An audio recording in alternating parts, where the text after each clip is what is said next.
सो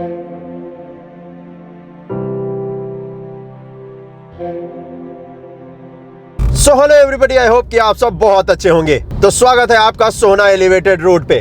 आज जो मैं आपको दिखाने वाला हूं ये है फेज 1 और देखने वाले हैं कि फेज 1 पे कितना कुछ काम हुआ है। फेज 2 तो मैंने आपको दिखाया था कि किस तरीके से फेज 2 के ऊपर काम किया गया है और इनफैक्ट कहूं तो फेज 2 ऑलमोस्ट बनकर तैयार ही हो चुका है। उसका भी एक अपडेट मैं जल्दी लाने वाला हूं क्योंकि फेज 2 का वो हिस्सा जिस पे काम रह रहा था वो आपको दिखाऊंगा जी। लेकिन फिलहाल तो बात इसकी कर लेते हैं फेज 1 की। और स्वागत है आपका सोहना एलिवेटेड रोड फेज 1 पे। इस जगह पर कंपनी जो काम कर रही है वो है OSE ओरिएंटल। क्यों बनाया जा रहा है ये सोहना रोड? सोहना रोड इसलिए बनाया जा रहा है ताकि दिल्ली गुड़गांव एक्सप्रेसवे से दिल्ली मुंबई एक्सप्रेसवे की कनेक्टिविटी आपको मिल सके और आपका जो ट्रैवल टाइम है इन दोनों के बीच का वो कम से कम लग सके। अगर ये नहीं बनाया जाता तो राजीव चौक जहां से ये प्रोजेक्ट स्टार्ट हो रहा है और सोहना सेक्टर 36 जहां पे दिल्ली मुंबई एक्सप्रेसवे स्टार्ट हो रहा है, यहां तक पहुंचने में आपको 1 से 1.5 घंटे लगते। लेकिन इसके बन जाने के बाद आप इसी सफ़र को 15 से 20 मिनट में तय कर सकते हैं। और सोहना एलिवेटेड रोड इसका नाम इसलिए रखा गया है क्योंकि ज़्यादातर इसका जो हिस्सा है एलिवेटेड रखा गया है, यानी कि फ्लाईओवर बनाया गया है। इससे फ़ायदा ये होगा कि स्लो डाउन हमें और आपको कम से कम मिलेगा और हम और आप अपने सफ़र को कम वक्त में तय कर सकते हैं। जी हाँ, इसी जगह से ये जो फ्लाईओवर आप देख रहे हैं ना, इस सोहना रोड का सबसे बड़ा फ्लाईओवर का पार्ट है या फिर आपसे कहूँ तो एलिवेटेड हिस्सा है। इस पे अगर आप देखेंगे तो जो काम किया जा रहा है वो इस जगह पर ब्लैक टॉप का काम किया जा रहा है इसके ठीक ऊपर। अब हम पहुँचने वाले हैं बादशाहपुर में आपको बताऊं तो हमें और आपको अच्छा खासा लेन देखने को मिलता है। सर्विस रोड पे जो ब्लैक टॉप का काम है वो यहाँ पर कर लिया गया है और इसी वजह से आप जरा देखिए कितना आरामदेह हमारा आपका सफ़र हो गया है। बिल्कुल भी आपको एहसास नहीं हुआ कि आप अपनी गाड़ी को 50 किलोमीटर प्रति घंटे की रफ्तार से स्पीड ड्राइव कर रहे हैं।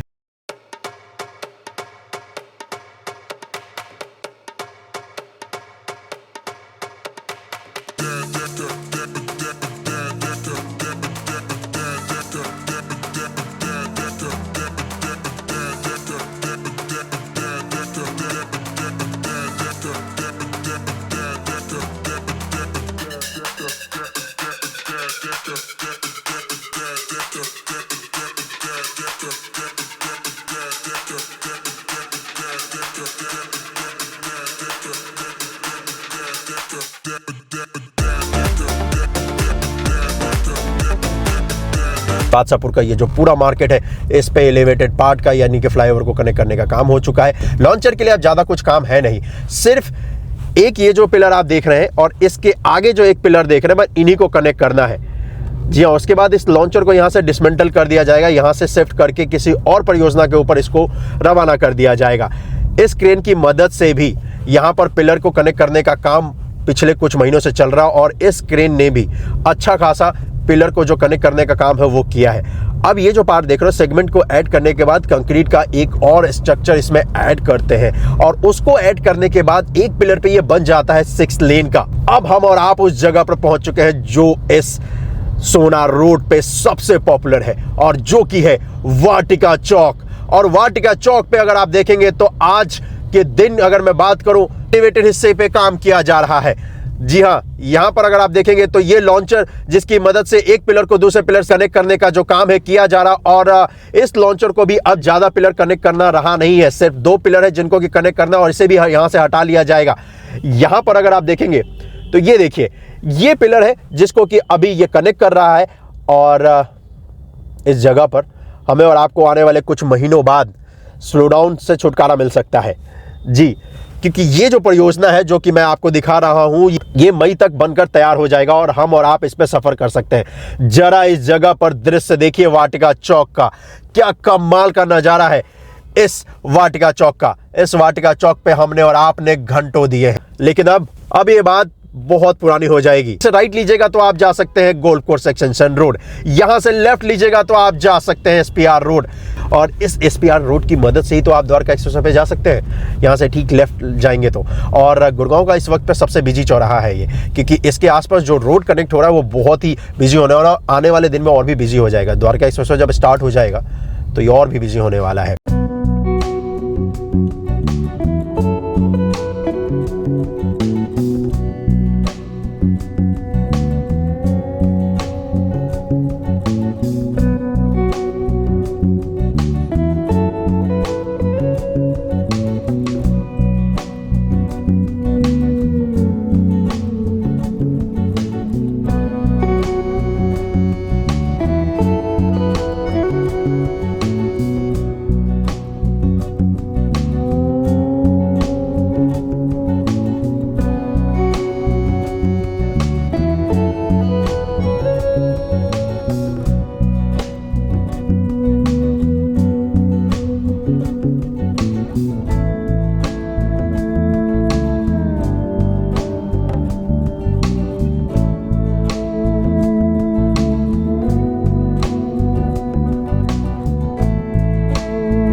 जैसे आप फ्लाईओवर से नीचे आओगे तो यहाँ पर देखो एक वॉल आपको ये दिख रहा है, तो ये वॉल की मदद से ये एक्सेस कंट्रोल बन जाता है और इस पे जो एक्सप्रेस लेन है उस पे हम और आप इंटर नहीं कर सकते हैं। इसके बाद यहाँ से स्टार्ट होता है अंडरपास। इस जगह को बोलते हैं सुभाष चौक, और सुभाष चौक पे अंडरपास का निर्माण इसलिए किया जा रहा है क्योंकि यहाँ पर ऑलरेडी एक एलिवेटेड पार्ट है, और उसी एलिवेटेड पार्ट की वजह से यहाँ पर हमें और आपको देखने को मिलता है ये अंडरपास, क्योंकि दूसरा एलिवेटेड पार्ट यहाँ पर बनाया जा नहीं सकता था, यानी कि फ्लाईओवर। और अंडरपास के काम की अगर मैं बात करूँ तो यहाँ पर भी काम अच्छा खासा चल रहा है अंडरपास पे। इसका जो अंडरपास का जो साइड बनाना है उसका काम किया जा रहा है। तो इस तरफ देखोगे जो एलिवेटेड पार्ट यानी कि सुभाष चौक का जो फ्लाईओवर आप सामने देख रहे हो, उससे पहले अगर आप देखोगे तो उससे पहले जो अंडरपास का काम है वो पूरी तरीके से कर लिया गया है, यानी कि कंस्ट्रक्शन का जो कंक्रीट वर्क का जो काम है वो कर लिया गया है। अब यहाँ पर सिर्फ नीचे फ्लोर पे ब्लैक टॉप का काम किया जाना है, ऊपर जो रूफ का काम है वो किया जा रहा है। तो स्टील के ये पूरे स्ट्रक्चर बनाए जा रहे हैं, इसके ऊपर ट्रांसपेरेंट शीट डाली जाएगी और फिर बनकर तैयार हो गया। सुभाष चौक के फ्लाईओवर को क्रॉस करोगे तो उसके बाद अच्छा खासा काम इस पे किया जा रहा है। ये जरा देखिए नज़ारा।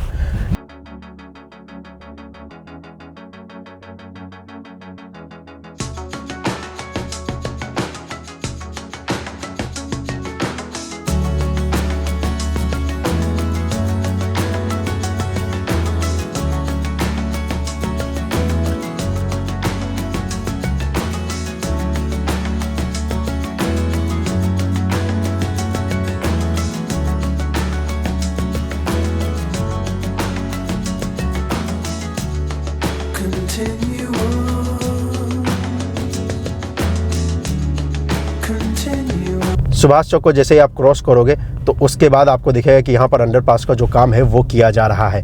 इसका जो वॉल है वो तो बना लिया गया है, इसमें जो मिट्टी निकालने का काम था वो भी यहाँ पर कर लिया गया है। अब यहाँ पर देखेंगे इस अंडरपास पे जो काम किया जाना है वो बेसिकली यहाँ पर जो फ्लोर तैयार किया जाना है नीचे, यानी कि जो लेन बनाया जाना है उसका काम किया जा रहा है। इस अंडरपास को जैसे आप क्रॉस करोगे तो उसके बाद एक और एलिवेटेड पार्ट हमें और आपको देखने को मिलेगा, और उस एलिवेटेड पार्ट को एक्चुअली इसलिए बनाया गया है ताकि यहाँ पर जो लोग रहते हैं इसके उनको एक तरफ से दूसरी तरफ जाने के लिए एक पैसेंजर अंडरपास दिया जा सके, और उसी वजह से उसका निर्माण किया गया है। तो प्रोजेक्ट जब स्टार्ट हुआ था तो तब ये एलिवेटेड पार्ट बनाना नहीं था, लेकिन फिर NHAI को ये एहसास हुआ तो लोग एक तरफ से दूसरी तरफ जा नहीं सकते हैं, उनको बहुत सारी दिक्कतें आ सकती है। तो इसी वजह से यहाँ पर एलिवेटेड पार्ट का निर्माण किया गया।